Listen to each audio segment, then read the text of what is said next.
સામાન્ય અભ્યાસથી આગળ વધતા જ્ઞાનીઓ કેવી રીતે જ્ઞાનમાં રમતા થાય છે એની બહુ સામાન્ય વાતો કૃપાળુ દેવે પહેલાં કહી અને જ્યાં જરૂર પડી ત્યાં ફરી પાછી બહુ જ સામાન્ય વાત કરી. કોઈ તત્વની ગહેરાઈ ઊંડી વાત નહીં, પણ સહજ વાતે પોતાની જાગૃતિ જે પરમાં હોય તે સ્વમાં કેમ રમતી થાય અને પોતાની ભૂલ દેખાય તો તરત જ બીજા કોઈ સ્વીકાર કરે કે ન કરે તે સમયે પ્રવર્તતું જ્ઞાન અને દર્શન સ્વીકાર તુરત કરી શકે એવી સ્થિતિમાં આવી શકે એવી સાદી ભાષામાં કૃપાળુદેવે ઘણી જગ્યાએ એવા બોલ મૂક્યા છે.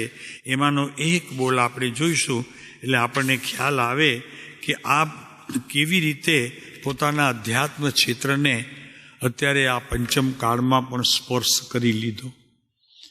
ધંધો, વેપાર, વણજ બધું ચાલુ, કેમ કે સ્થિતિ એવી સુંદર નહોતી કે જેવી અત્યારે આપણી છે. જરૂર હતી ત્યારે સંપત્તિની જરૂર નહોતી,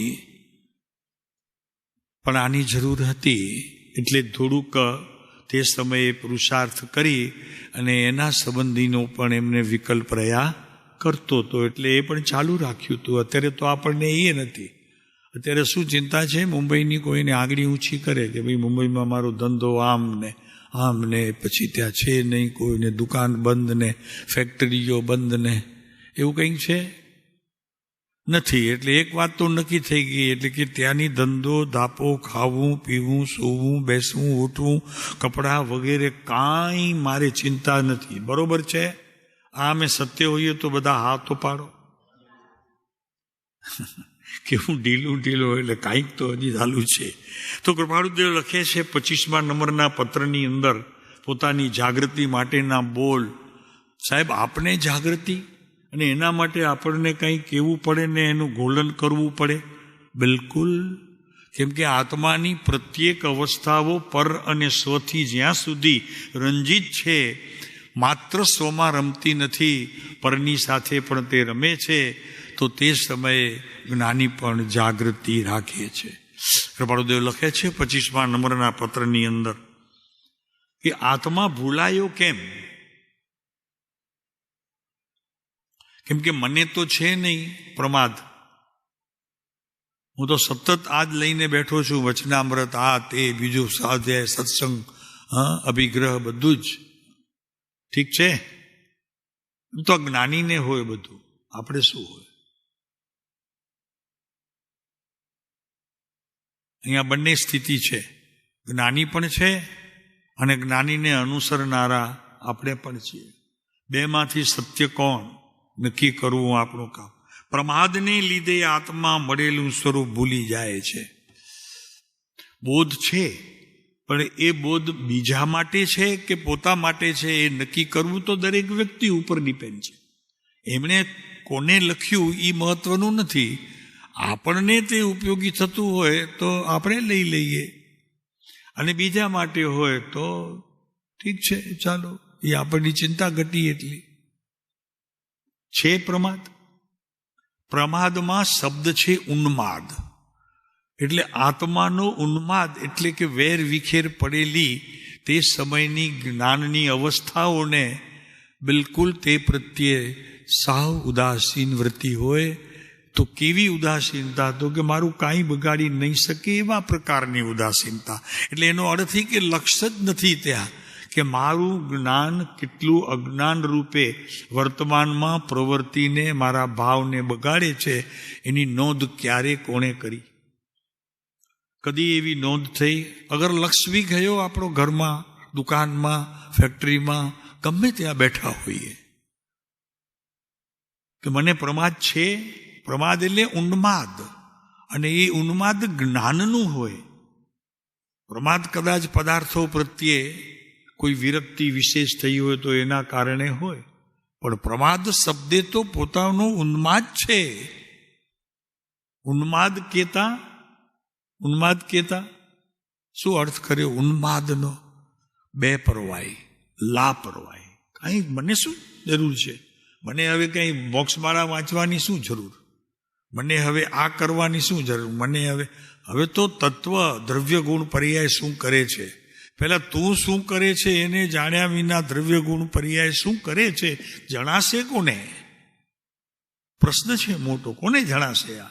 અગર જણાશે તો કે તે સત હશે કે જ્ઞાનનું ક્ષયોપશમ હશે માત્ર, કે ભણ્યા શીખ્યા એનો આનંદ હશે?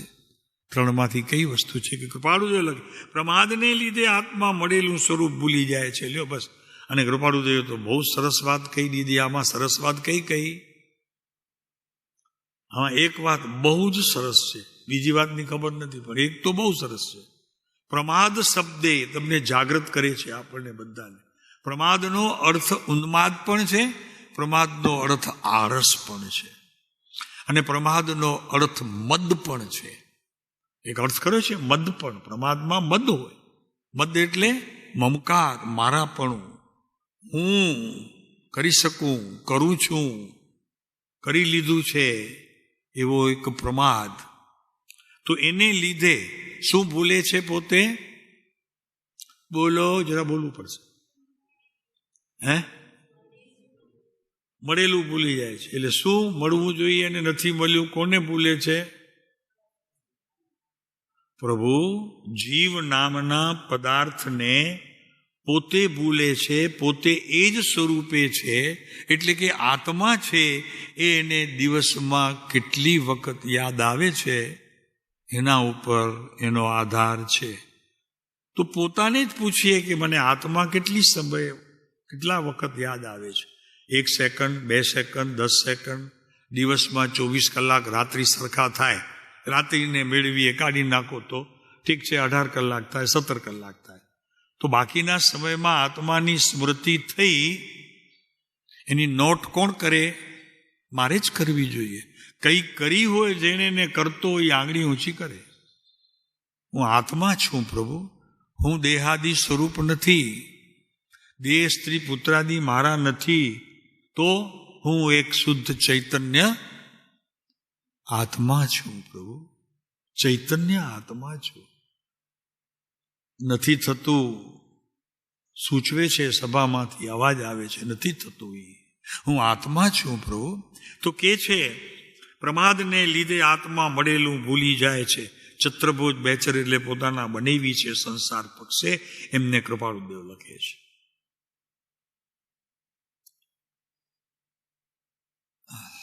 પ્રમાદને લીધે. તો હવે પ્રમાદ લાગવા માટે મારે કેટલી યાત્રા 99ની કરવી પડે, કેટલી સમેત શિખરની યાત્રા કરવી પડે?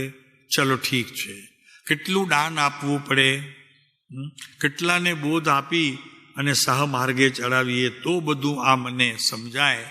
અને એના વિચારોની અંદર મારું પ્રવેશ થયા પછી જ્યાં જ્યાં ભૂલ થતી હોય તે ભૂલને ટાળવાનો હું પ્રયત્ન કરી શકું.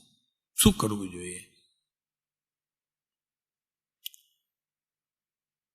અગર પ્રમાદ ન કરવો હોય તો સમયને કઈ રીતે મારે બાંધવો જોઈએ? કોઈએ નક્કી કર્યો છે? એવું તો કાંઈ કરતા નથી. આ તો જ્ઞાનીઓનું. આપણે તો જ્ઞાનીઓ તો દ્રવ્ય ગુણ પર્યાય સુધી શીખવે છે. તો આપણે એ કરીએ કે આના પાછળ કહીએ? આ તો આપણે કહી દીધું.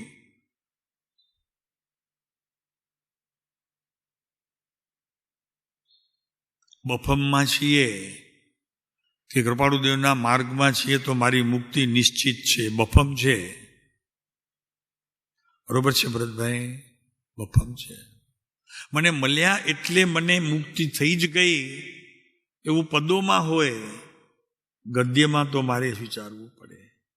પદ્યમાં હોય એક સરસ મજાના ભાવ રૂપે આ ભક્તિનો એક માર્ગ છે કે પોતાના ભક્તિ કરતા કરતા જ્ઞાનીઓની સાથે ભક્તિ કરતા કરતા જ્ઞાનીઓને પોતાના ભાવની અંદર પ્રવેશ કરતા કરતા કોઈક ભાવ એવો આવે કે પોતે જ્ઞાનીથી દૂર નથી, જ્ઞાની મારાથી દૂર નથી.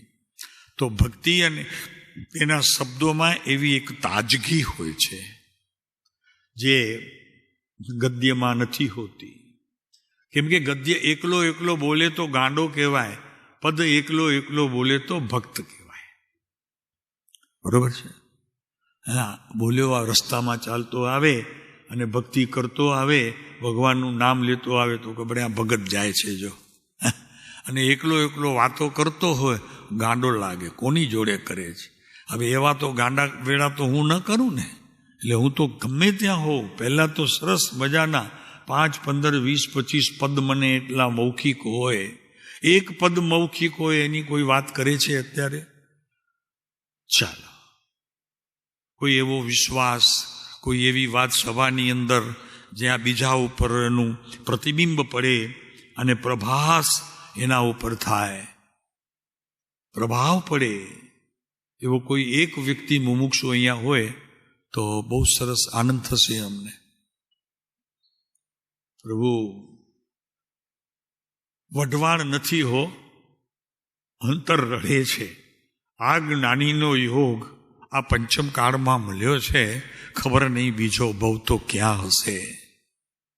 કારણ કે એની પણ તૈયારી મારે કરવી જોઈએ, પૂછવું જોઈએ સવારના રોજ કે પ્રભુ તે શું વિચાર્યું છે, તું શું વિચાર કરીને અત્યારે આ બધી પ્રવૃત્તિઓમાં રોકાય છે કે જેનાથી વૃત્તિઓ શાંત નથી થતી, પણ વૃત્તિઓ દિવસ દરમિયાન સેંકડો વખત ઉછાળા મારે છે. તો પ્રભુ શું, પણ મારે કરવું શું? વયો જશે વખત, આંખ બંધ થઈ જશે, હૃદય એની સાથે બંધ થઈ જશે અને સૃષ્ટિ અંધકારમય જણાશે. એનું મને ભાન પણ નહીં હોય. જઈને મને જે એની વિધિ કરવાની હશે તે કરી લેશે. ક્યાં કૃપાળુ દેવ, ક્યાં રાજનગર તીર્થ, ક્યાં ત્યાંના મુમુક્ષુઓ, બાપુ બધું જ અહીંયા લૂંટાઈ જશે તારા હાથમાંથી કે છે. પ્રમાદને લીધે આત્મા મળેલું સ્વરૂપ ભૂલી જાય છે. આ એક લીટી જો ખરેખર ને એમાં પ્રમાદને કેટલું ફરક પડે બાપુ. એક 15 મિનિટ 20 મિનિટ એના માટે વિચાર કરો, ક્યાં ક્યાં હું પ્રમાદ કરી રહ્યો છું. આગળ કયા સમયે એ પ્રમાદ મારી પાસે ગેરહાજર છે, નથી મારી પાસે, એવો કોઈ સમય આવે મેઘજીભાઈ, કોઈ સમય મારી પાસે કે આજે હમણાં હું આ 1 કલાકની અંદર પ્રમાદ મારી નજર નથી આવ્યો, નથી જ્ઞાનમાં જણાણું, નથી કોઈ અજ્ઞાનની સ્થિતિમાં ઊભું રહ્યું. જાગ્રત જાગ્રત અને જાગ્રત, અને એ પણ જાગૃતિ આત્મામાં ભલે કંઈ ઓછું જણાય, ઓછું સમજાય, પણ ભાવમાં તો એક જ વસ્તુ છે. બાળક રડતું હોય ત્યારે મા ઉઠાવે ત્યારે જ એને પ્રેમ હોય. બાળક સૂતું હોય કે રમતું હોય ત્યારે બાળકનું માનું હૃદય કંઈ બાળકથી જુદું થઈ શકતું નથી. એમ તારે આત્મા સાથે હોવું જરૂરી છે. કયા સમયે નથી શોધો એને. પ્રમાદ કયા સમયે નથી એ કરો. બીજો બોલ છે 25મું છે ને, વચનામૃત બધાના હાથમાં છે ને, જોયું ને? હા સાહેબ પાકું. એક તો મને કાઢતા બહુ વાર ન લાગે. એટલે શું વાર ન લાગે? 25મું પાનું કાઢતા વાર ન લાગે, 25મું બોલ કાઢતા, એમ ને? બરોબર કીધું અમે? બરોબર. અમારું ગુજરાતી સારું છે ભરતભાઈ, અમારું ગુજરાતી સારું છે. 25મું પાઠ કેટલી વાર લાગી કાઢતા સાહેબ? તરત જ. પણ એમાં લખેલું એને એક એક કરીને વિચારણામાં લઈ કરી અને પોતાના જ્ઞાનની સાથે, શ્રદ્ધા ગુણની સાથે, અને એ જેટલા નિર્મળ તેટલું ચારિત્ર પણ નિર્મળ. તો એની સાથે મેં મેળવી તોડ્યું કે મને પ્રમાદ છે. ચલો, તો બીજો બોલ છે, જે કાળે જે કરવાનું છે તેને સદા ઉપયોગમાં રાખ્યા રહો.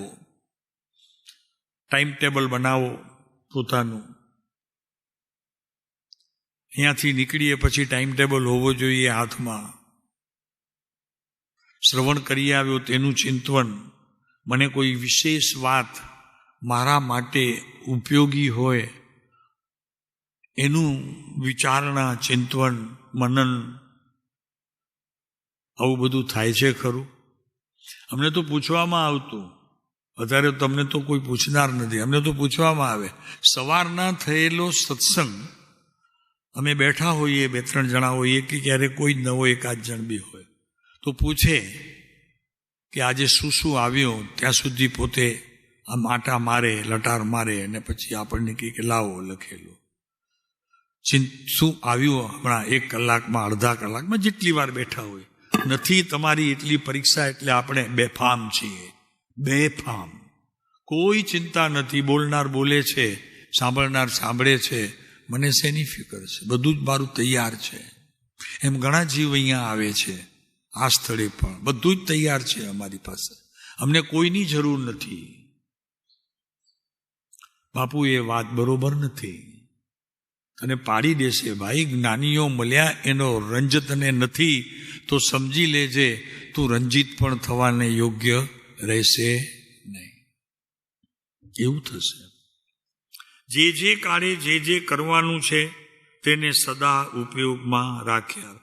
આ બધા જ વચનોથી કેવું છે અમારે કે જ્યારે 20મા વર્ષે કૃપાળુ દેવે 19, 18, 17, 16 ત્યારે શરૂઆત કરી, ત્યારે માંડ 23મા વર્ષે ત્યાગ અને આત્મા સંબંધીના વિચારો, મુનિપદની ભાવના,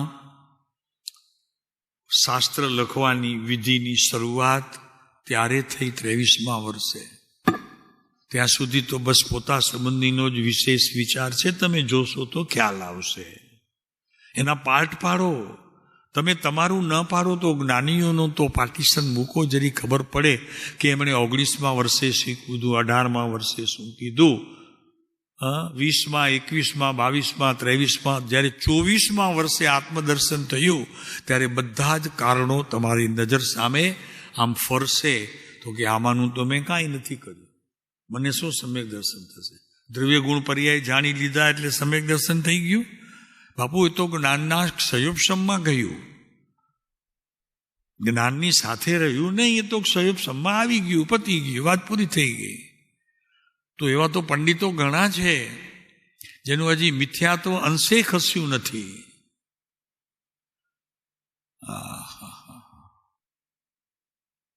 કાંઈ નથી ભાઈ, શબ્દોની રમતમાં કાંઈ જ નથી. જીવનમાં ઉતાર્યું કેટલું, હું જીવનમાં જે નથી ઉતારી શકતો તેનો મને રંજ કેટલો, એનું દુઃખ કેટલું, એના માટે ફરી પ્રયત્ન કેટલો. આ નથી યાદ રહેતું તો એના માટે 1 વખત, 2 વખત, 3 વખત, 4 વખત એ જ વચનામૃતને વાંચવાની રટના.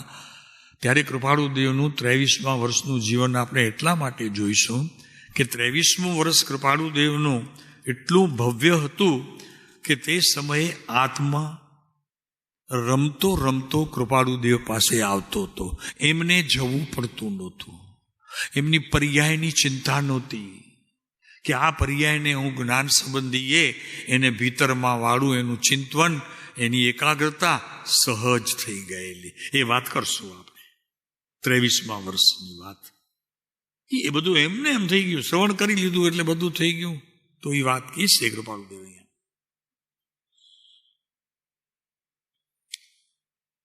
કૃપાળુ દેવને અંબાલાલભાઈના એક પત્રમાં કૃપાળુ દેવ લખે છે, તમે મારા મેળાપને ઈચ્છો છો, સાહેબ મળો, સાહેબ મળો, સાહેબ મળો, કાંઈક કયો, બસ આના સિવાય કાંઈ નહીં. એને તો ઉતારવું એ ન પડે, આંખમાં તો ચશ્મા હોય તો હજી ઉતારવાય પડે, મોઢે જરી ટૂંકણું ઘૂંટણું આવ્યું હોય તો એ ઉતારવું પડે. અહીંયા તો આ પડ્યા લ્યો ખુલ્લા, નાખો આમાં, હું નાખવું છે સાહેબ, નાખો ને. હા, પ્રભુ એ શ્રવણ નથી તો કે છે અહીંયા, તમે મારા મેળાપને ઈચ્છો છો પણ આ કંઈ અનુચિત કાળ ઉદય આવ્યો છે એટલે તમને મેળાપમાં પણ હું શ્રેયસ્કર નીવડું એવી થોડી જ આશા છે. અમારે તો કેવું, પ્રવચન તૈયાર ન કર્યું હોય તો પણ જવું તો પડશે, આડું 2 અહીંયાથી 2 ત્યાંથી, એવું બધું. કૃપાળુ દેવ અહીંયા પોતાની જાગૃતિનો કાળ બતાવે છે. યથાર્થ ઉપદેશ જેમને કર્યો છે એવા વિતરાગના ઉપદેશમાં પરાયણ રહો, પરાયણ રહો. એમાં પુરાયેલા રહો, એમાં ઘૂંટણમાં રહો. એની સીધી ચીજ બીજી ચાલ જે શબ્દો દ્વારા થતી હોય એમાં પારાયણ શબ્દ આવે છે ને એ લોકોને વેદાંતમાં, એ પરાયણ ને પારાયણ, રામની રામાયણ પારાયણ આવું બધું બોલે ને, તો એનો અર્થ એ કે જે વ્યક્તિને આપણે આપણા આત્મા માટે સમજીએ છીએ અને સિદ્ધિ માટે સમજીએ છીએ એની વાત ફરી ફરી દિવસમાં 50 વખત 60 વખત 70 વખત જુદા જુદા પ્રકારે કે એ જ પ્રકારે આવ્યા કરે તેને રામાયણ પારાયણ બધું કહેવામાં આવે.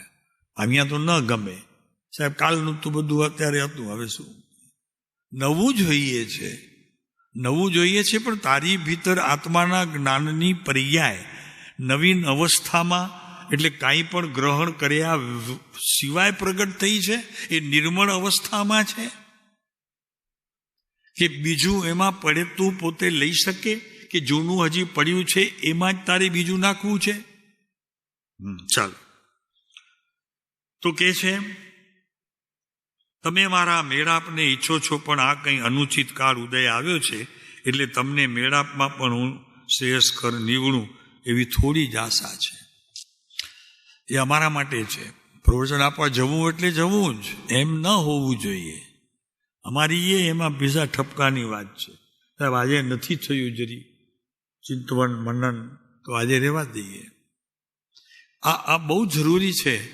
સમય મળતો હોય તો ઠીક છે કે જુદી વાત છે કે ભાઈ તમે 2 કલાક સવારના બેઠા, 1 કલાક સવારના વહેલી સવારના બેઠા, ચિંતવનમાં સતત ચાલતું હતું, ઘરમાં શાંતિ હતી, વગેરે વગેરે કારણો આપણને જોવા પડે. જેમ લગ્ન હોય ને અને વેવાઈ આવવાના હોય, આજે દીકરી આપણી હોય તો કંઈક લઈને આવવાના હોય, તો કેટલી તૈયારી કરીએ છીએ, બધી કેટલી તૈયારી કરીએ છીએ, કેટલી સફાઈ રાખીએ છીએ. શું નથી કરતા? કોઈ ચીજ આડી અવડી પડી હોય તો કે નહીં, જુએ તો ખરાબ લાગે, બેટા ઉપાડી લે ત્યાંથી. એક દિવસની સુંદરતા માટે અને બીજાને સારું લાગે એટલા માટે કરતા રહીએ છીએ. પણ પ્રભુ મને મારા આત્માને સારું લાગે એવો વિચાર કોને આવ્યો હોય, પ્રભુ એ પુરુષ અગર એ માનવ ધન્ય છે. અનુચિત કાળ ઉદય આવ્યો છે, પણ આ કંઈ અનુચિત કાળ ઉદય આવ્યો છે એટલે તમને મેળાપમાં હું શ્રેયસ્કર નીવડું એવી થોડી જ આશા છે.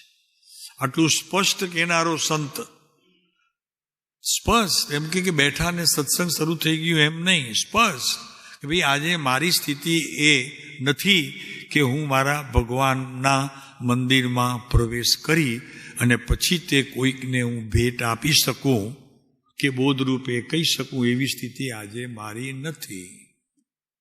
અમારા માટે છે એવું નથી, બધા માટે છે. તમને કોઈ પૂછે, ઘણા બધા પૂછે તો કે આજે શું આવ્યું હતું, તમે આજે શું વાંચ્યું, આવું બધું આવે આપણી પાસે, ત્યારે જવાબ યથાર્થ હોવો જોઈએ. એટલે કૃપાળુદેવે કહેલો કે કોઈ જ્ઞાની ધર્માત્માએ કહેલો એ યથાર્થ નહીં. મેં જે આદર્યું હોય સવારના 2 કલાક એ મારી પાસે સ્પષ્ટ હોવું જોઈએ, એમાં સત્યનો રણકાર હોવો જોઈએ કે આજે મારાથી કાંઈ થઈ શક્યું નથી.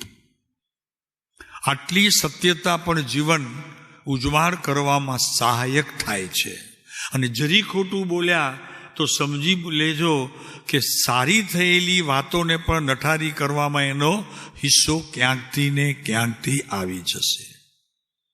ચાલો, આપણે જે પત્ર ચાલે છે 68મો, એના ઉપર થોડુંક વિવેચન કરશું, કારણ કે વિવેચન નથી થયું, માત્ર શબ્દોને આપણે સમજ્યા છીએ. તો એની વાત આપણને, કેમ કે એમાં એક પારિણામિક ભાવ જે છે એ તો જાણેકાર શબ્દે સમજાણું છે પારિણામિક ભાવ, કેમ કે એમાં અનાદિથી પોતાનો મૂળ સ્વભાવ જે જ્ઞાન, દર્શન, ચારિત્ર, તપ અને વીર્ય, એ જે એના મૂળ શબ્દો છે એની સાથે કેવી રીતે મારે રમવું, કેવી રીતે એની જોડે વાત કરવી, કે એની જોડે એની સાથે બેસવું ઉઠવું, હજી એનું મારાથી એ અજાણ છે, એટલે એની વાત કરી અને થોડું કૃપાળુદેવ માટે પણ વિચારશું આપણે કે આ સ્થિતિએ પહોંચવા માટે આ 22મા ને 20મા વર્ષે 21મા વર્ષે એવું તે શું રચાયું કે જે 24મા વર્ષે સમ્યક દર્શનનો વિષય થઈ ગયો. આપણને જરૂર જોવું જોઈએ, એ વિચારવું જોઈએ. એટલા માટે પાઠ લીધા છે કે એવું 3 વર્ષ સુધી એમણે કઈ પ્રવૃત્તિ કરી કે જેથી 24મા વર્ષે સમ્યક દર્શન યોગ્ય પોતાના આત્માને એ કરી શક્યા, મેળવી શક્યા, માણી પણ શક્યા. મને કેટલા વર્ષ થઈ ગયા કૃપાળુદેવના માર્ગમાં.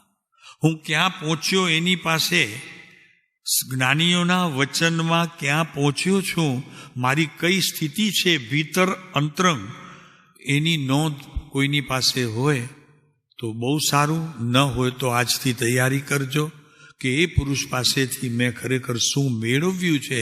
જ્ઞાનીઓના વચન તો વચન છે, પણ એ વચને મારા જીવનની અંદર કોઈ છાપ ઊભી કરી છે. અચ્છા, કોઈ મારામાં એવો કોઈ દુર્વિચાર આવે છે, એને કાઢવામાં તે સમર્થ રહ્યો છે. પોતાની જાતને તપાસવું બહુ જરૂરી છે. એના માટે 15 મિનિટ, અડધો કલાક રાખવાની જરૂર છે કે મારામાં એવો કોઈ ગુણ આવ્યો કે જે ગુણથી હું જ્યારે એને યાદ કરું છું ત્યારે પ્રભાવિત થઈ જાઉં છું. આ બધી જ વાત બહુ જરૂરી છે.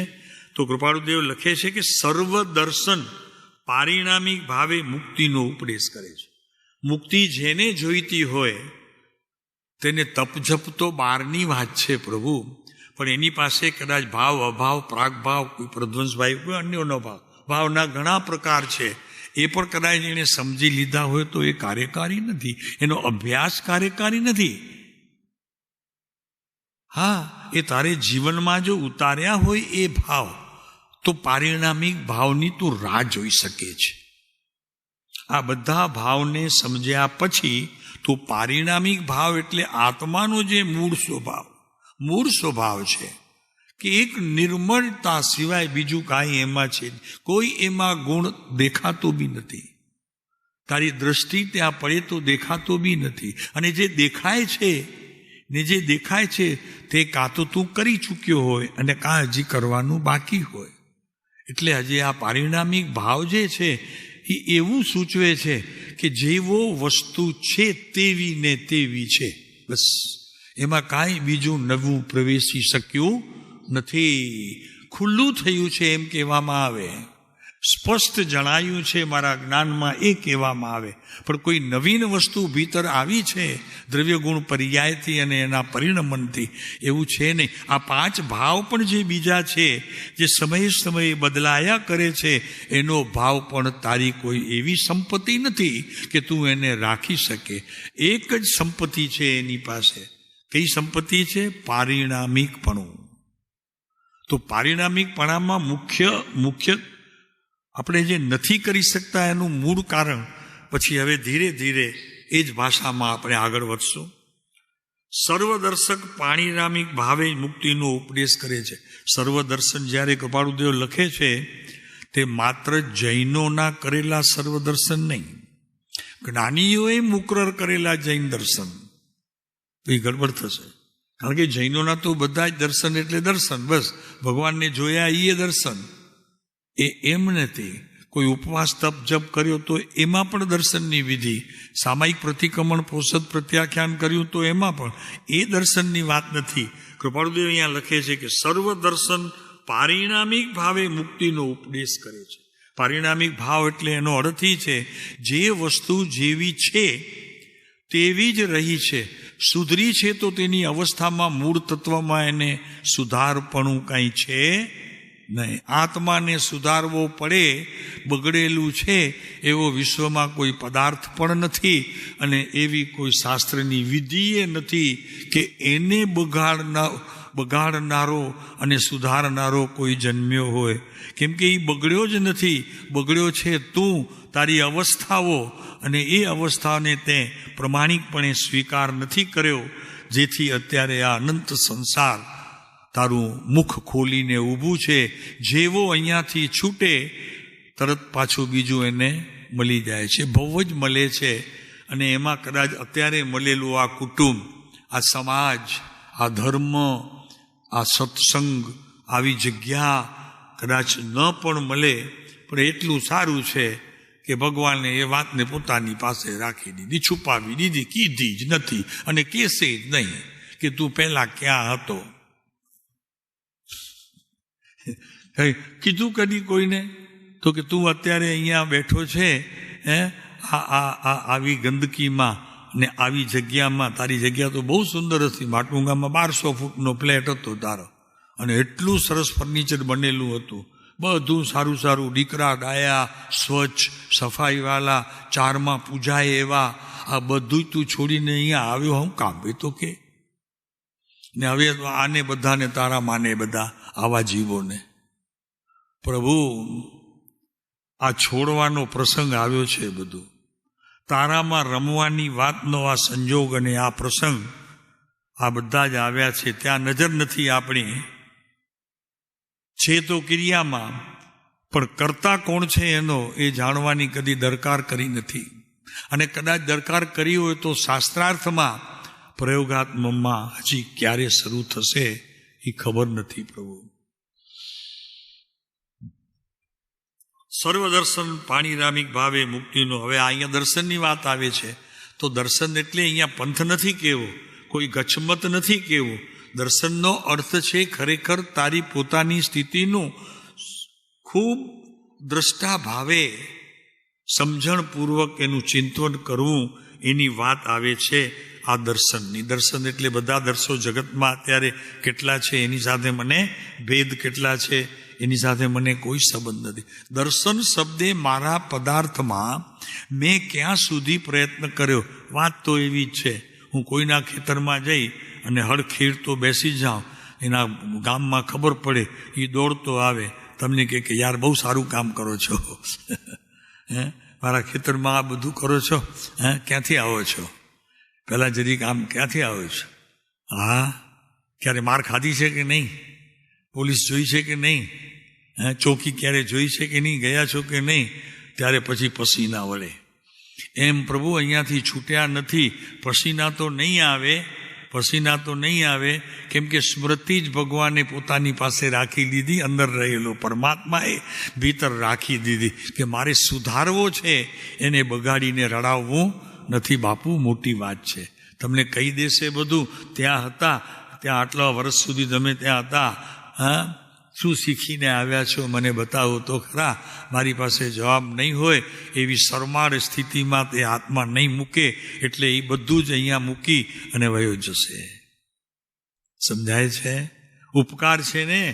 હવે આ જતા ભવનો, જતા જીવનો પણ ઉપકાર માનજો. એ મને યાદ અપાવશે તો ભરતભાઈ ચાલું અમદાવાદ ને આ મારા બાળકો ને હાલું ક્યાં આવી ગયો, શું થયું ને બધું જીવી શકશો એક દિવસ? આ બધું જુઓ તો ખરા, કેવી સ્થિતિનું સર્જન એની વાત કરે છે કૃપાળુદેવ. તો આપણે જોશું એટલા માટે એ પુરુષને કે ભગવાન થયા છે, ભગવાન થઈ ગયા છે, અને હજી પણ તૂટતી કડીઓને ભેગી કરી અને જે કાંઈ પણ અધુરાશ હોય તેને હજીના ભવમાં પણ પૂરું કરી અને તે મુક્તિને પામશે. અને મને એમને ખાલી શ્રવણ કરીને મુક્તિ પામવી છે. આ ભેદ બંનેનો અને એનું અંતર તમે વિચારશો તો તમને ખ્યાલ આવશે હું કેટલી ભ્રમણામાં છું. અચ્છા, બીજી એક વાત, કૃપાળુદેવને સમજો આજે 22મું વર્ષ ચાલે છે આપણી પાસે. 22મા વર્ષમાં એમણે જે ગુણો પ્રાપ્ત કર્યા છે અને જે ત્રુટીઓને તેણે તિલાંજલિ આપી છે, મેં મારા જીવનની અંદર આજે આ ઉંમરે પણ કોઈ મારી કોઈ એવી કોઈ કુટેવો હોય એને મેં કાઢવામાં પુરુષાર્થ કર્યો છે. એને સત્ય સમજી કરીને ફરી જીવનમાં ન આવે એની સાવચેતી રાખી છે. ત્યારે આપણા આત્માની શુદ્ધિ નથી થઈ એ નિર્ણય પણ કદી આપણને એમ આવ્યું છે? આત્મા તો હજી અશુદ્ધ અવસ્થામાં પ્રવર્તે છે. અને હું વાંચે જાઉં છું, જ્ઞાનીઓનો અભ્યાસ કરું છું. પ્રભુ અહીંયા કહે છે કે દર્શન પારિણામિક ભાવે મુક્તિનો ઉપદેશ કરે છે.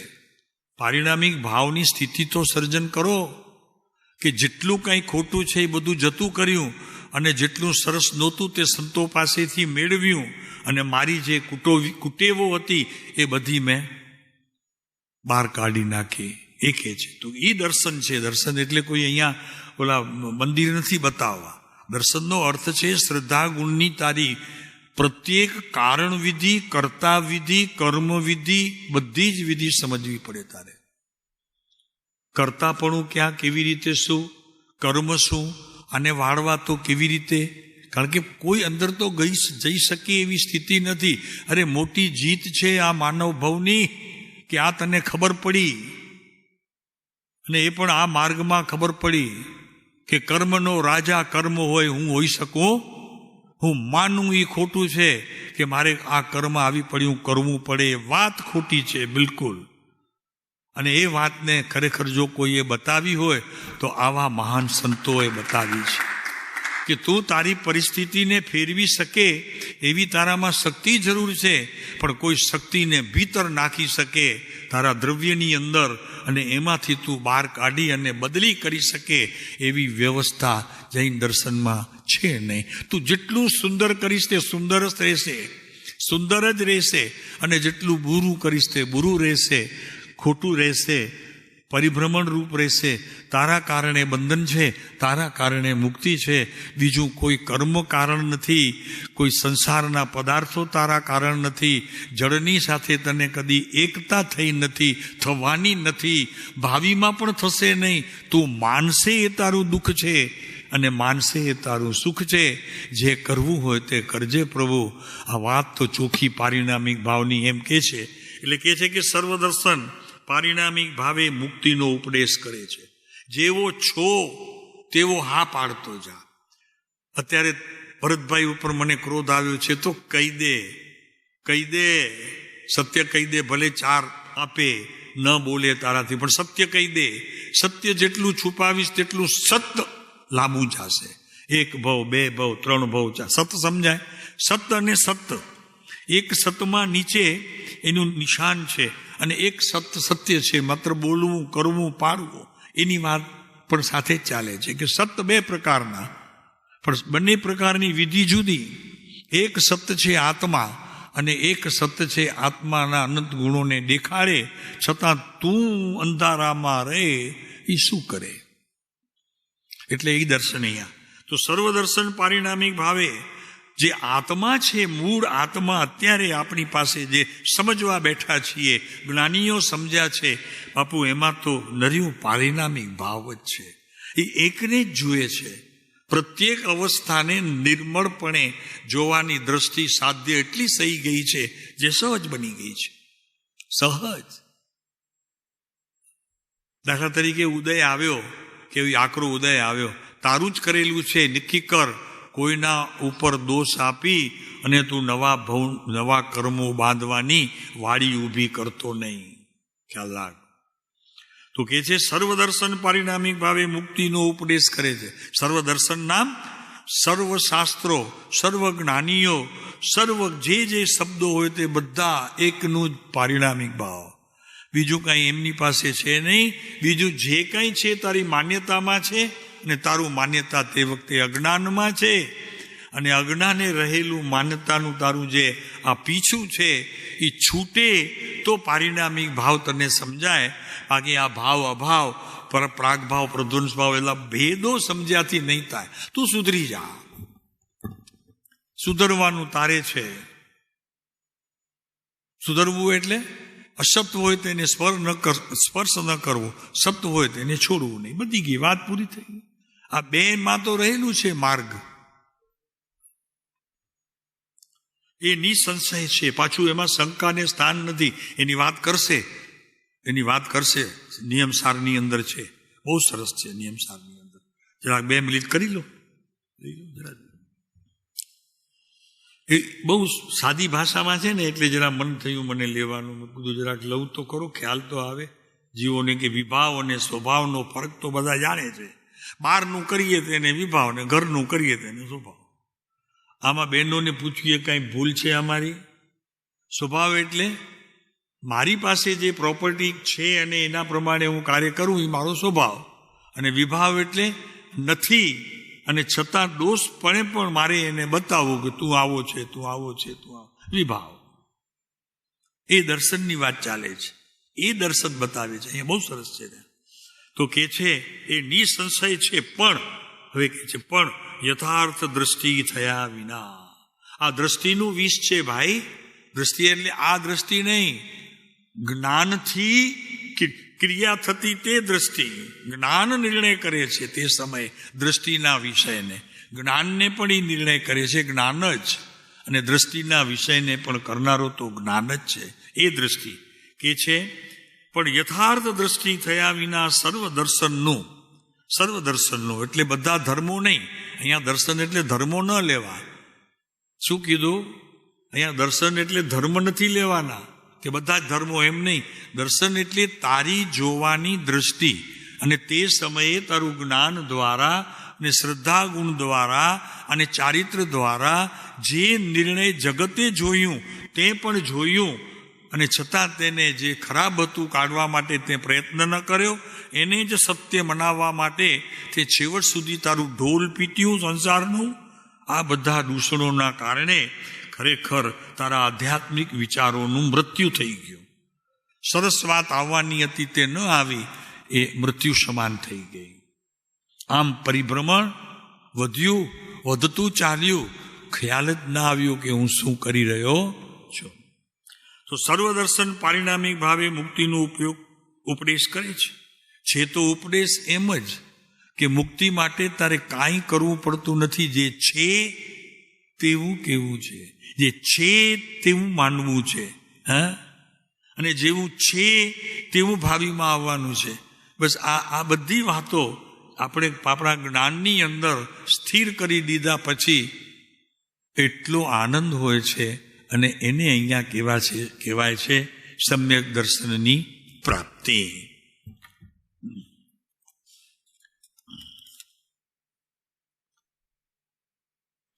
જુઓ, કોઈક પાનું ખુલ્યું તો એ જ પાનું આવ્યું.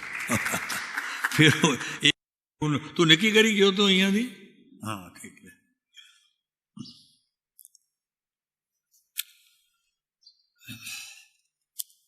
ગાથા છે 15મી,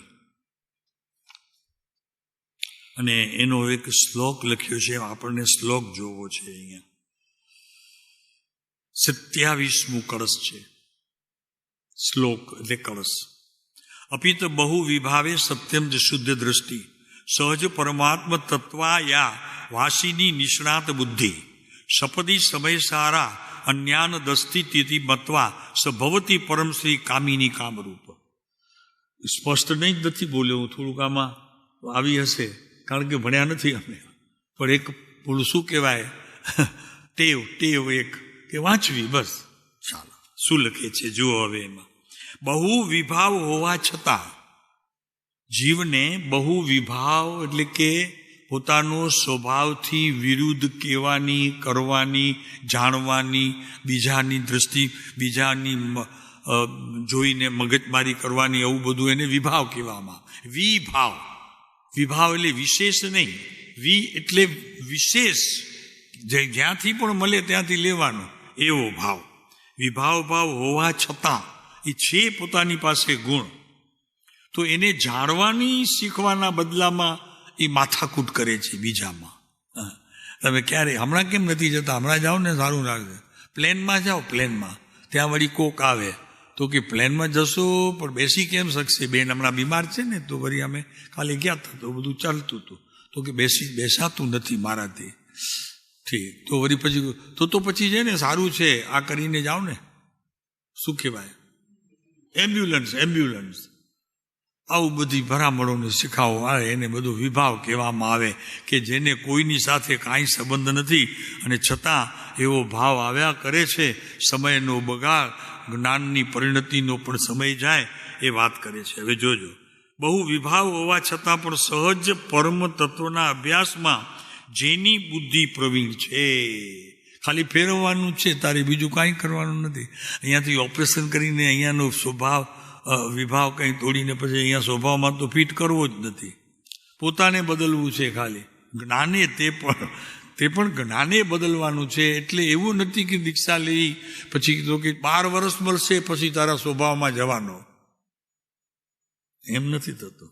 અત્યારે વિભાવ ચાલે છે, તારે સ્વભાવમાં જવું હોય તો 14 વર્ષ થશે જોઈશે ત્યારે સ્વભાવ. એમ કોઈ સંત મહાત્મા કહેતા નથી. પલકવારમાં જઈ શકાય છે, પાછા વળી શકાય છે, પ્રાપ્ત કરી શકાય છે. પ્રભુ તું પ્રયત્ન કરતો નથી, તને ગમે છે પર પદાર્થની સાથે આ જીવે એકતા કરી લીધી છે, એટલે આ બધું સારું લાગે છે. બાકી એને કરવું નથી. બાકી જો ચોખ્ખું છે, બહુ વિભાવ હોવા છતાં પણ સહજ પરમ તત્વના અભ્યાસમાં જેની બુદ્ધિ પ્રવીણ થઈ છે. બોલો, આ થયું છે તત્વ સહિત ભગવાન અને ભગવાનના ગુણ ધર્મ અને અવસ્થાઓને જાણવાની વિધિ મળે છે શાસ્ત્રોમાં. તું કરી શકે પ્રયોગ. એવું છે કે છે બહુ વિભાવ હોવા છતાં પણ સહજ પરમ તત્વમાં અભ્યાસમાં જેની બુદ્ધિ પ્રવીણ થઈ છે, એવો આ પોતા ઉપર વળી પાછો છે. આ બધું તારી પાસે સંપત્તિ, પણ એવો આ શુદ્ધ દ્રષ્ટિવાળો પુરુષ સમયસારથી અન્ય કાંઈ જ નથી. પ્રભુ એ જ તો સમયસાર છે. અભ્યાસ સમયસારનો કરવો હોય તો આટલું ખ્યાલ રાખ, વિભાવથી ખસતો જા અને સ્વભાવને માણતો જા. બસ આટલું જ કરવાનું છે. હવે આમાં ક્યાં શાસ્ત્ર ભણવા માટે પંડિત પાસે જવાની જરૂર છે? તારું છે તેને યાદ કર અને બીજાનું હોય તેને જવા દે. એની સાથે તને કોઈ ન સંબંધ છે અને ન કોઈ સગપણ છે, ન કોઈ અહંકાર છે, ન મમકાર છે. જવા દે એને. આટલું કરવાથી તો કે સહજ પરમ તત્વમાં અભ્યાસ જેવી બુદ્ધિ જેની પ્રવીણ થઈ છે, એમાં એ માહેર માસ્ટર થયો છે કે મારું એ જ મારું, બીજાનું મારું નહીં. તો એવો આ શુદ્ધ દ્રષ્ટિવાળો પુરુષ અહીંયા આવ્યું ને, આમાં આવ્યું, ગાથામાં આવ્યું. તો કે સભવતી પરમ શ્રી કામિની કામરૂપ. પણ ક્યારે? તો કે સહજ પરમાત્મ તત્વ આભાસમ નિષ્ણાત બુદ્ધિ. મહારાજ બરોબર બોલ્યો, નિષ્ણાત બુદ્ધિ. તારી બુદ્ધિને બહુ જ સરસ રીતે એકદમ તૈયાર કર, જેમાં આડું અવડું નહીં, જેવું છે તેવું. કે પ્રયોગમાં પણ તું હારી ગયો હોય તો કે મને ના આવડ્યું, આ મને બોલતા નથી આવડતું, તો જીમાની રજા લીધી. સાહેબ બરોબર બોલ્યો. એ કે આગળ ચાલો પછી કહીશું. આવું છે પ્રભુ. આ તો વસ્તુ સ્થિતિ જેમ છે તેમ સ્વીકારે તેને જૈન દર્શનની આ નાની સરખી ચાંચ મળે. આગળ તો એ અભ્યાસમાં જેની બુદ્ધિ પ્રવીણ છે, પહેલા અભ્યાસ, પ્રયોગ પછી. પહેલા અભ્યાસમાં કેટલાક નિર્ણયો કરવા પડે અને એ નિર્ણય પ્રમાણે તમારે જ્ઞાનીઓની કેવા પ્રમાણે પ્રવર્તવું પડે. એવો આ શુદ્ધ દ્રષ્ટિવાળો પુરુષ પોતા ઉપર લઈ લેવું કે આવો આ શુદ્ધ દ્રષ્ટિવાળો પુરુષ સમયસારથી અન્ય કાંઈ જ નથી.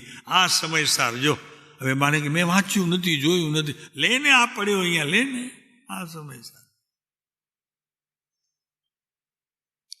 એમ માનીને, આવું પોતાના જ્ઞાનમાં નિર્ણય કરીને, માનીને એટલે જ્ઞાનમાં નિર્ણય કરીને, નહીં આમ જ છે, આનાથી બીજું ન હોય, તો શીઘ્ર પરમ શ્રીરૂપી સુંદરીનો વલ્લભ થાય છે, એટલે મોક્ષને પામે છે. કોઈ એને રોકી શકે નહીં. બોલો હવે આમાં કંઈ સમજવું છે? કોઈને પૂછવું છે કાંઈ? આ નાની આટલી જ વિધિ છે. અહીંયા દર્શન કીધું, અહીંયા તો કે એ વિના દર્શન તાત્પર્યવાર હૃદયગત થતું નથી. આ દર્શન પારિણામિક ભાવે મુક્તિનો ઉપદેશ કરે. આ પારિણામિક ભાવ કયો ભાવ? બહુ વિભાવ હોવા છતાં પણ સહજ તત્વના અભ્યાસમાં જેની બુદ્ધિ પ્રવીણ. જવા દો, જે કંઈ આવે છે મારા કર્મોને અનુસરતો, એને સ્પર્શીને એની સાથે મારે કાંઈ સંબંધ નથી. મારે તો આ જે જાણી રહ્યો છે એવું જે જ્ઞાન, તે સમયની શ્રદ્ધા ગુણે દર્શન અને અંશે પણ પ્રવર્તું તે સમયનું ચારિત્ર, મારે એનાથી જ સંબંધ છે, બીજા કોઈ જોડે સંબંધ. આ જૈન દર્શન છે પ્રભુ, આ જૈન દર્શન છે. એકદમ સરળ અને સુગમ. નહીં બહારથી કાંઈ લાવવાનું, નહીં અંદરથી કાંઈ બહાર લઈ જવાનું, નહીં કોઈ આડી અવડી ચીજ બતાવવાની, કાંઈ નથી કરવું. આટલું એ સાહેબ આ છે, આ બરોબર ચાલે ને અહીંયા? હા, એ બધું ચાલશે તારું બાપા, બધું ચાલશે. રહેવા દે, બહારની વસ્તુ સાથે અમારે કોઈ સંબંધ નથી. એકલા જંગલમાં બેઠા હો ને ધર્મ આદરી શકાય એવા મુનિઓના દ્રષ્ટાંત નહીં, કથાઓ પડી છે. નીકળી ગયા એકલા, કાંઈ જ ન મળે, હાથમાં હથિયાર નહીં, પગે ચપ્પલ નહીં, ખાવા પીવાનું કાંઈ નહીં, બેસી ગયા ત્યાં. અલ્લાહુ અકબર કરીને બેઠા. જે થવાનું હોય તે થાય. ન સવારની ખબર, ન બપોરની ખબર, ન સંધ્યાની ખબર. એ કે છે અહીંયા સમયસારથી અન્ય કાંઈ નથી એવો શુદ્ધ દ્રષ્ટિવાળો પુરુષ. બસ આ સમયસાર આવી ગયો તારી. 415 કેટલી ગાથા? 415 ગાથાઓથી સમયસારની. આમાં આ જ વાત છે, બીજી વાત છે નહીં. એક આટલી નાના એક કળશની અંદર આવી ગઈ સમયસારથી અંદર. એમ માનીને શીઘ્ર પરમ શ્રી રૂપી સુંદરીનો વલ્લભ થાય છે. નામ મુક્તિ થઈ એટલે એ થઈ ગયો વરરાજા. પાછળ આવતી જાન એ તો હવે વરરાજા પરણીને ગયા, હવે કોઈને આવવા દે એવા નથી. બરોબર છે ને? જાઓ તમે તમારા ઘરે, મને મારા ઘરે જવા દો. ખાધું પીધું ને આવું છે પ્રભુ. આ પત્ર આપણે ફરી પાછા જોઈશું. તો કે સર્વદર્શન પારિણામિક ભાવે મુક્તિનો ઉપદેશ કરે છે. કૃપાળુદેવ મનસુખભાઈને લખે છે. એ નિસંશય છે, આમાં કોઈ શંકા જ નથી. પણ યથાર્થ દ્રષ્ટિ થયા વિના સર્વદર્શનનો અહીંયા આવી ગયું ને કે બસ એ જ સમયસાર છે, બીજો કોઈ સમયસાર વિશ્વમાં છે નહીં. ભક્ત સાહેબ કુંદકુંદાચાર્ય લખ્યું તે તો કે એ જ છે. કુંદકુંદાચાર્ય લખ્યું તે અને અત્યારે હું કહું છું એ બેમાં અંતર નથી. એ એની અંદરથી ખુમારી બોલે છે અને એ ખુમારી તે આત્મતત્વ છે જેને કોઈની ચિંતા નથી, કોઈની એ કરતો નથી ને એની કોઈ કરે એને ગમતું નથી. પણ હવે મારો બાપ મળ્યો અને મને આવો, એની ચિંતા આખો દિવસ કર્યા કરે, એની પાછળ જ ઘૂમ્યા કરે, તો હું શું કરું? છૂટો થઈ શકતો નથી, કેમ કે બંધાયેલો છું અમુક કાળ સુધી એની જોડે. નહીં સમજાણું કઈ? જીવથી, મનુષ્યથી જીવ છૂટો થઈ શકતો નથી, એ તો બંધન છે. મારી મુદ્દતે મારે ત્યાં સુધી રહેવાનું જ છે એની પાસે. અને એ મુદત એટલા માટે મને મળી છે કે કાંઈક સુધરે ને મારા તરફ દ્રષ્ટિ કરે. કાંઈક અનંત જીવોનું આ બધું એક તાન જે ફરતું રહે છે એમાં પ્રવેશ કરે તો સિદ્ધ વધે અને સંસારીઓ ઘટે. અત્યારે કોણ ઘટે છે ને કોણ વધે છે આપણને ખબર છે. તો એ વાત કરે છે. હવે પછી પ્રસંગાપણું તેને દર્શાવવાની આજ્ઞા લઉં છું. હજી કેવું છે સાહેબ મને? એ લખે છે મનસુખરામ, એ કૃપાળુદેવ લખે છે. હજી મારે કેવું છે. કૃપાળુદેવ લખે છે મનસુખભાઈને તો કે દર્શનનું તાત્પર્ય હૃદયગત થતું નથી. જે થવા માટે સત્પુરુષોની પ્રશસ્ત ભક્તિ અને તેના પાદ પંકજ અને ઉપદેશનું અવલંબન. 3 વસ્તુ બતાવી. જ્ઞાની થવા માટે, જ્ઞાનીઓને સંગ કરવા માટે 3 વસ્તુ બતાવી. અહીંયા શું બતાવ્યું? તો કે એ દર્શનનું તાત્પર્ય હૃદયગત, જે થવા માટે સત્પુરુષોની પ્રશસ્ત ભક્તિ. પ્રશસ્ત ભક્તિ એટલે કે અર્થ શું? પ્રશસ્તનો અર્થ શું છે? તો કે કોઈ પણ પ્રકારના લોભ વિના, આશા વિના, માગ્યા વિના એકલી હૃદયથી થાય, પ્રભુ આપ તો અમારા છો, એ ભાવ પણ ત્યારે નહીં, અમે ને આપ સરખા છીએ, એ ભાવ છે. એનું નામ છે અહીંયા ખરેખર એ વાત કરવી છે. તો સત્પુરુની પ્રશસ્ત ભક્તિ, તેના વિના, તેના પાદ પંકજ લ્યો, બસ એકલું નજર આમ. એનો અર્થ એ છે કે ચપ્પલને જોવા કે પગને જોવા એમ નથી. તમારી દ્રષ્ટિ એટલી નીચી હોવી જોઈએ કે જેનાથી સંસારનું કોઈ એક અંશ માત્ર પણ, એક અંશ કોઈ તમારી નજરે ન ચડે, એક પરમાણુ માત્ર તરફ પણ તમારો જ્ઞાનનો ઉપયોગ ન જાય. એમ કરીને જ્ઞાનીના ચરણને જોવા જેવું છે. જ્ઞાની મળે ચરણ જોજે, ચરણથી ખસતો નહીં. મોઢું જોવાથી કાંઈ નહીં થાય, ચરણથી જે થશે તે જ થશે. કારણ કે મોઢું જોઈશ તને લોભ લાગશે, ચરણ જોઈશ તો તારા આત્માની પ્રાપ્તિના દ્વાર તારી નજીક આવતા જશે. એમ કે છે. તો એ કે છે ચાલો, હજી એ પત્ર અધૂરો છે આપણો નંબરનો. વાંચજો, એક વખત નહીં, બે વખત નહીં, 3 વખત નહીં, 30 વખત વાંચજો, પણ વાંચજો એવી રીતે કે મારે આ સ્થિતિએ પહોંચવું છે આ 68 નંબરના પત્ર ઉપર, જેથી મારા આત્મા અને મારું અંતર ન રહે. એ ભાઈ છે જેમને કૃપાળુ દેવે પત્ર લખ્યું છે. ઓમ શાંતિ.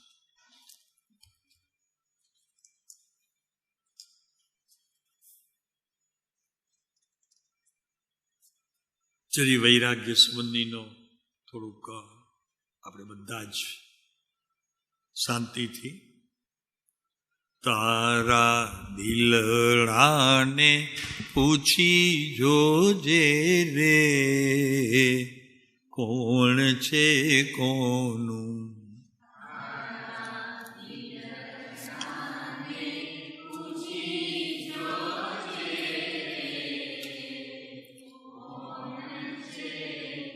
અમને તો એવા ઘણા અનુભવ થઈ ગયા છે, અમારા માન્યાને પણ રહ્યા નહીં, અમારા માન્યા પણ રહ્યા નહીં, અત્યારે પણ છે ઘણા, પણ આપણા નથી. જ્ઞાન તો અંદરથી પોકારીને કહે છે, પણ હાલું જ્ઞાન પણ ક્યારેક તો થાપ ખાઈ જાય ને, કેમ કે સંસારના અનંતકાળમાં સુખ જોયા હોય ને તો સાલું કોક તો યાદ આવે સુખ, એટલે વળી પાછું મન લલચાય. ભરતભાઈ સાચી વાત કહીએ છીએ પ્રભુ, પણ ખ્યાલ રાખવા જેવું છે, ક્યાંય પણ ઢોળાવા જેવું નથી. આ બધું જ એક શૂન્યવંત છે, અને છતાં પણ સુખ થોડુંક શરીરને પણ જોઈએ છે, મન બુદ્ધિને પણ જોઈએ છે.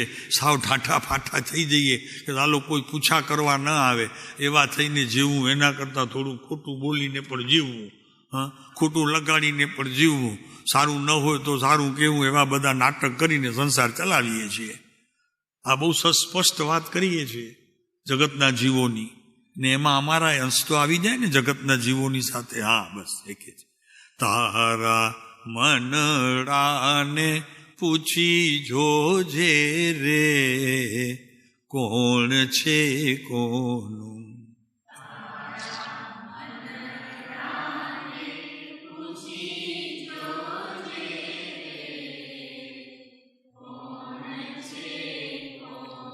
પિતા કહે પુત્ર મારો જાણે આકાશે તારો.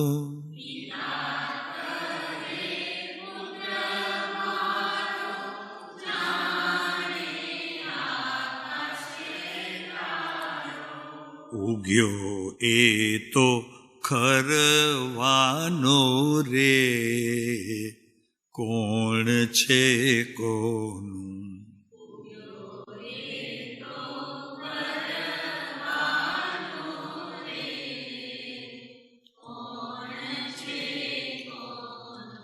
તારો, તારો આકાશે તારો, તારાને કે છે.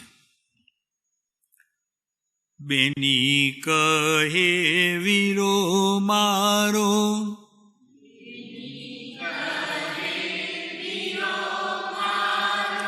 જાણે અમૂલ્ય હીરો.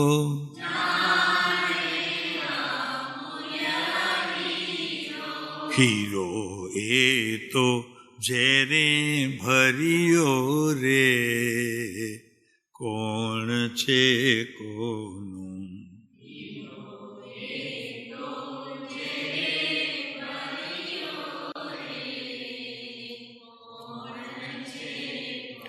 સારું છે, અમારી બેન તો છે જ નહીં, સારું છે.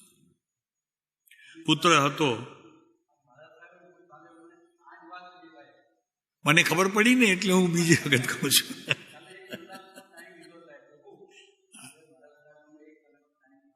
હાજી, હા બરોબર છે એકદમ. તો કે છે, તો અત્યારે બેન તો છે નહીં અમારી, પહેલેથી બેન જ નથી કોઈ, એટલે એની તો ચિંતા નથી.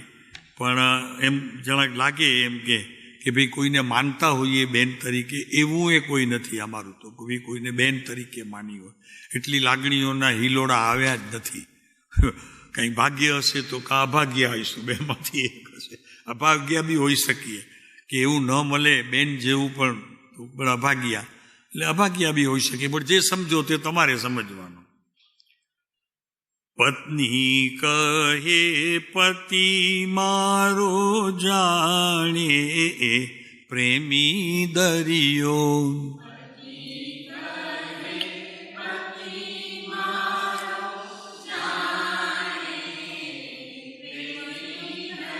લગભગ બધા જ મનુષ્યોને પૂછવામાં આવે તો સંતોષ તો એકને મળશે લાખમાં. બાકી તો બધા જ કાંઈક ને કંઈક નારાજી તો બતાવ્યા જ કરે. કેમ કે જેની સાથે વધુ રહીએ છીએ તો સંસારનો નિયમ છે, આવું બધું થવાનું. અને છતાં પણ માનીને કેમ ચલાવીએ છીએ? તો કે રોટલા આપે, ખાવાનો આખો દિવસ સંભાળ રાખે, આ બધું સંભાળે ને બીજો કોણ આવીને સંભાળશે? પગારદાર તો નહીં સંભાળે એવું બધું. એટલે પડ્યા રહીએ તો કે ઠીક છે, જે ભલે કંઈ ઓછું વધુ મળ્યું વાંધો નહીં. એટલે બીજું તો બધું બરોબર મળે, લાગણીઓ ને પ્રેમની વસ્તુ હોય તો એ ઠીક છે, પછી ચાલે. હવે આમે ક્યાં જગતમાં બીજા અહીંયાથી છૂટશો તો કોણે કીધું છે કે આનાથી સારું મળશે? તેનાથી મળે એના કરતાં બેઠો રહે ચૂપચાપ, એમ કરીને બેઠો. દરિયો એ તો ખારો ભર્યો રે, કોણ છે કોનું?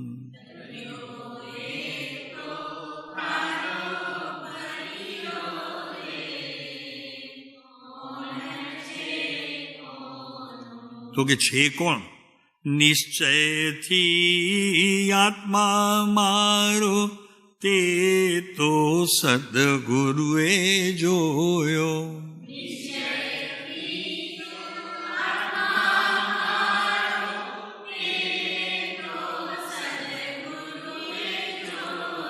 બસ આપણે તો અહીંયા સંતોષાઈ ગયા કે ભગવાન છે, ભગવાનને મને ઓળખે છે.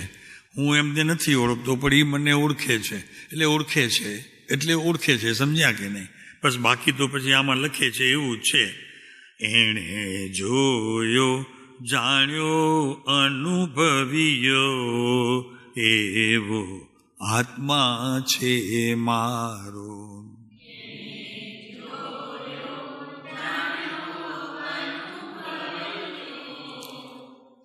એવો આત્મા છે મારો. તારા મંડળાને પૂછી જોજે રે, કોણ છે કોનું?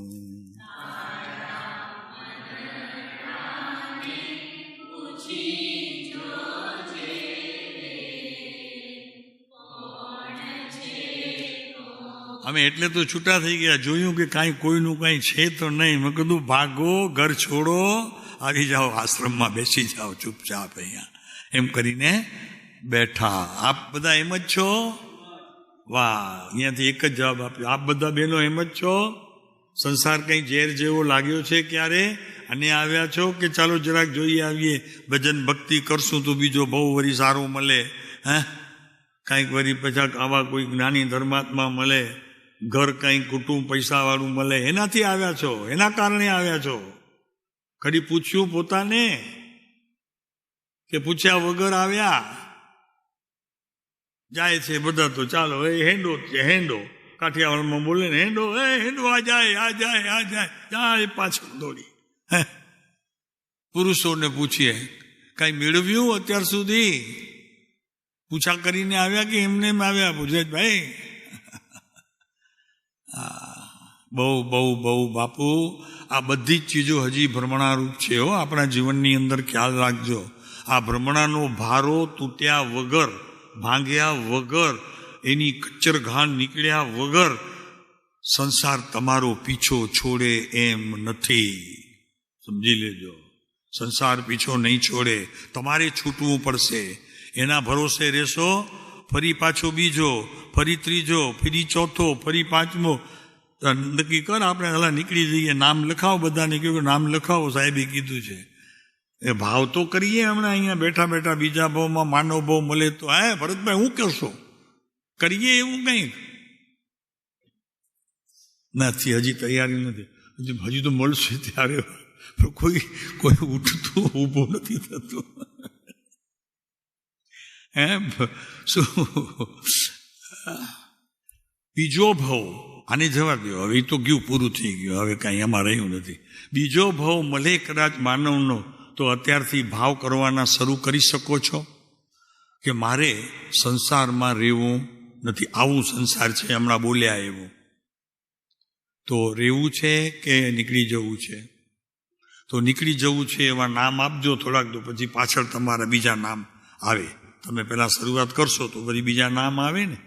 તો આપણે કહી શકીએ બાદ કે આ કૃપાળુદેવના સહચારીપણામાં અને એમના વચનની કોઈક વિશેષ ધારવાળી અસર થતાં આટલા જીવોએ અમે નક્કી તો કર્યું છે, પછી ભાવી.